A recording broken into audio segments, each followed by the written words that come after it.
fancy. Welcome to Reloved Guitars and a quick what's inside of this.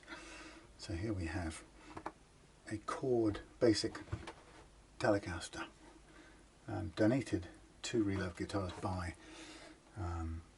SSS, Simon's Sacrificial Strings, very kindly donated.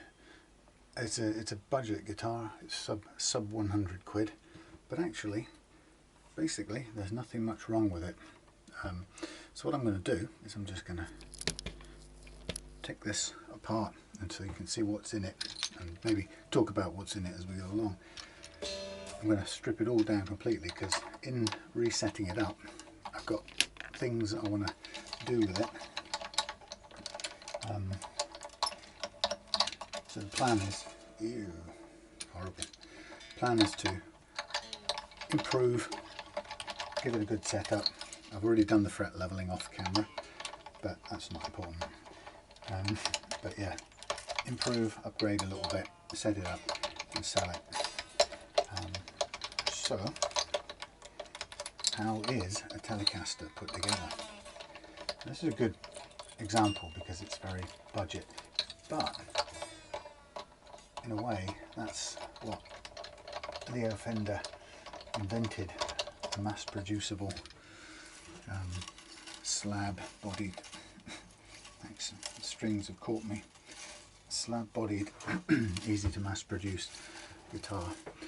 So I'm trying, sorry, there's a bit, I've got a different mount here and it's going to be clicky, so I'm trying to get these strings off without having to straighten them all out, because that's a pain.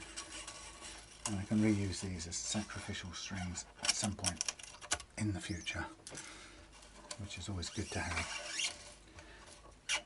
So we have the bridge, absolutely basic.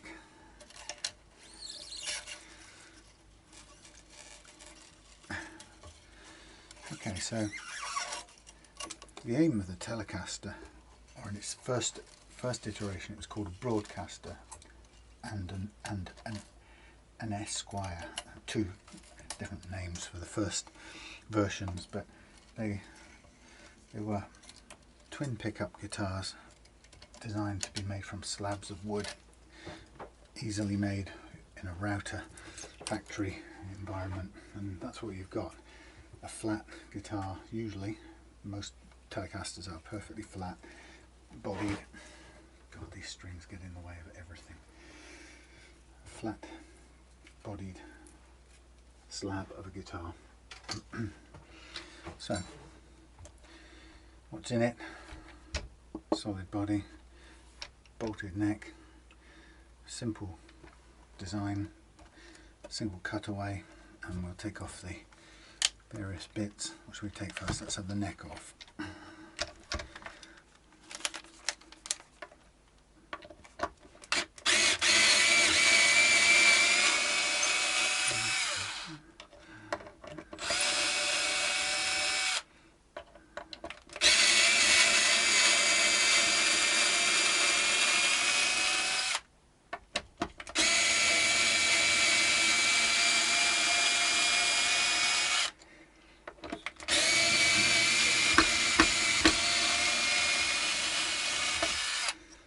Now this particular guitar needs a very slight shim in the neck. That's because I can't get the action quite as low as I'd want, or I can just get it as low as I want, but it's right on its, the bridge is right down on its stops, so it can benefit from a small shim here or in the back of the pocket, which will basically tilt up the neck a little bit, and that will allow us to have a little bit more action adjustment room. So you can see here the construction. This is basswood, I would expect. Perfectly good guitar wood, really. People are sniffy about it, but it does the job. This guitar has a plastic nut, which I'll probably replace, but for the time being I've cut it down to give a lower action. But it's very soft and spongy plastic, which I don't like, so we'll get rid of that. We also now will take off the tuners, which are look at this, horrible, terribly loose. So these will come off simply.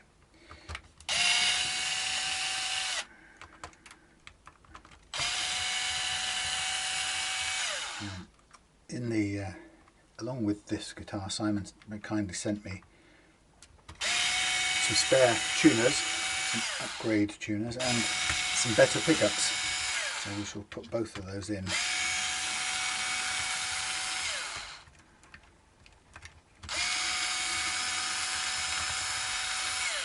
So the point about this is that when I sell it, this will be considerably improved on the original, and that's the aim of it.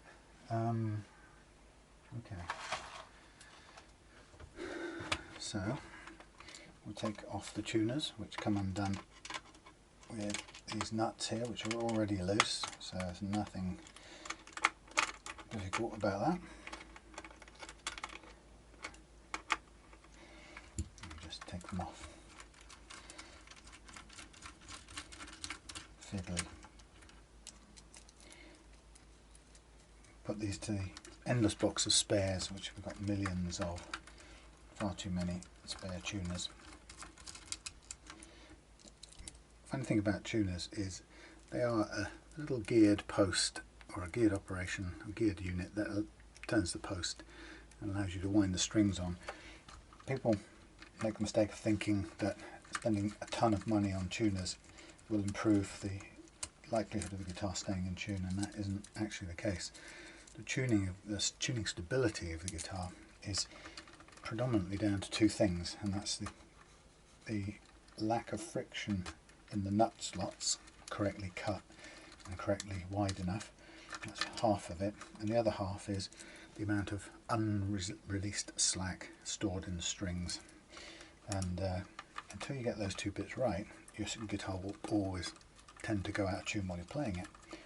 When you get those two things right, you don't have to spend on expensive tuners. These things will hold it perfectly in tune. And the reason I'm changing them over is A, because we've been given some more in the kind gift, but because slightly better quality ones have a smoother feel, and that's really all you're gaining is a slightly improved feel. Now, I wouldn't typically want to keep these string trees. The purpose of the string tree here is to pull the strings down to give them the correct angle over the nut. Otherwise they stand up a little bit too tall and they run the risk of not actually pressing down on the nut. But I'll leave them there for now because I haven't got any improved ones which I would prefer to change it to with. So one of the things I'd like to do with this is to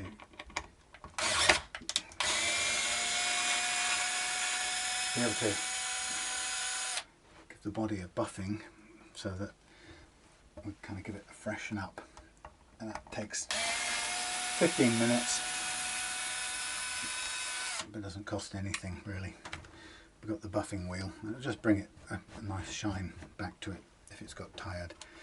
Okay, so we're going to, this switch is very stiff, so I don't know what we're going to do with that yet, but we're going to take it apart. So we've got two chromed knobs which should just pull off under a little bit of careful thumb pressure. There you go, the knobs. We're going to change the pickups out, so we'll still need to pull everything out. Let's see, where will we go next? We're going to keep these. We'll keep these, but the screws are at the moment sticking out too far. They're too tall, which hurts the hand. So ideally, you'd want to replace those with lower ones, shorter ones. Rusty screws, eh? Always a bit of a telltale.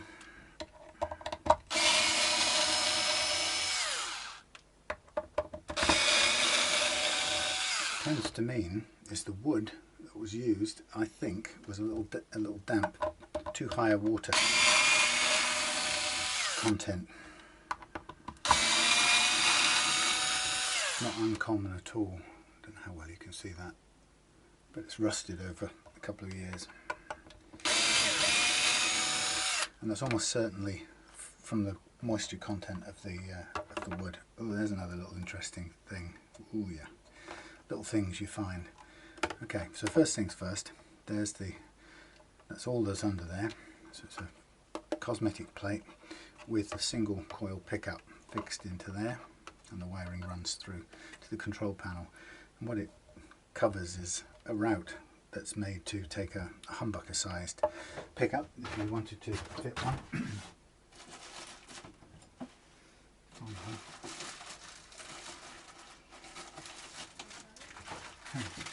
You'll find one when you want one. So we could fit that in there like that.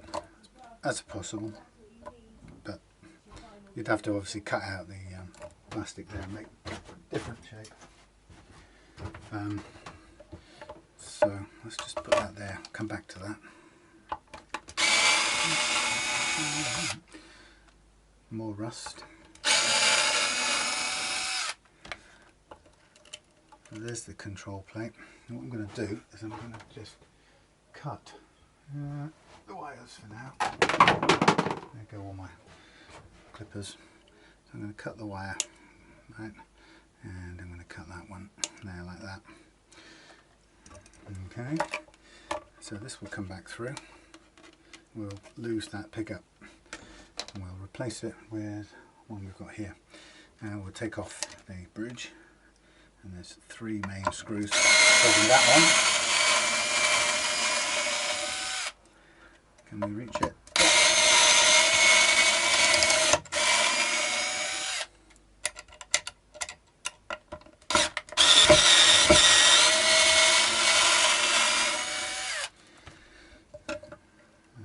That. So metal bridge plate, look at this rust on the underside of here. So we have this pickup unit is held on with these 3 screws which allow a bit of positioning and tilting. This is also drilled for what's called string through, so that if the strings came up through the body, that kind of build, you could use this bridge with it as well. But in fact on this the strings are actually anchored in the back. Some people have beliefs that that's a better way to do it, to have the strings go through the body. I don't have a problem either way. It works just as good either way. So I'm going to take the jack socket out.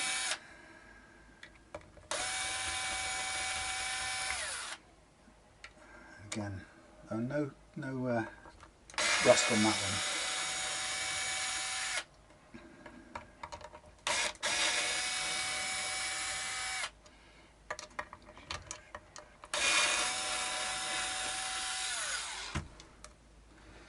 Okay, and then out comes the jack socket, and I'm going to snip these both there. We'll solder it together when we come to replace things. And there goes the little control plate. So it's very simple.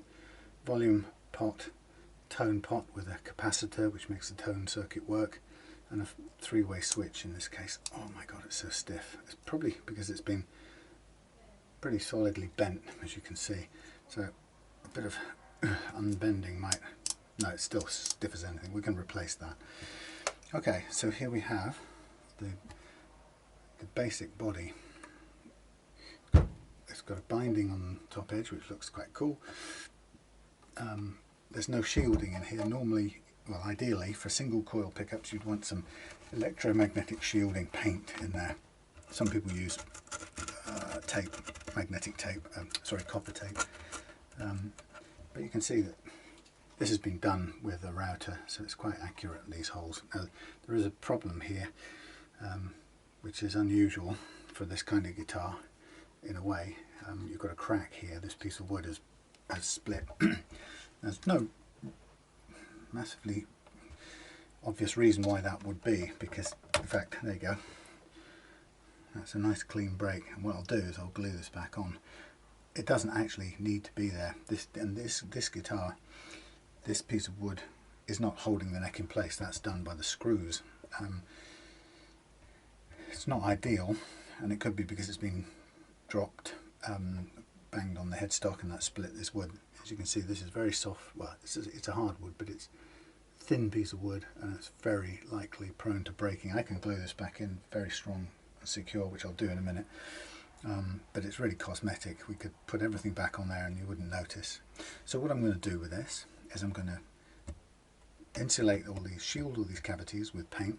I'm going to glue that back on. I'm going to put a shim in the back here ready for when we put the neck back on, and I'm going to change out the pickup in here and the pickup in here and wire them both back through in the end to this, well, different switch but the same potentiometer setup. And that's how complicated it is. Volume, tone, and this selects your position of your, which pickups you've got active. Okay, and that's all there is to it. But once I've done the gluing and the shielding, what I'll do is I'll buff this down nice and shiny, and then we'll put it back together again. So that is your basic guitar with your maple neck, and this is what's called techwood fingerboard. It's pretending to be rosewood, but it isn't. It's made from a compressed dyed white wood, and actually it's perfectly fine. It's a little boring compared to rosewood. It doesn't have any of the nice natural looking grain. This has a bit of some grain, but it's not, it doesn't have the warmth that rosewood has, but it plays fine. So I've leveled these frets already. I'll do stuff off camera to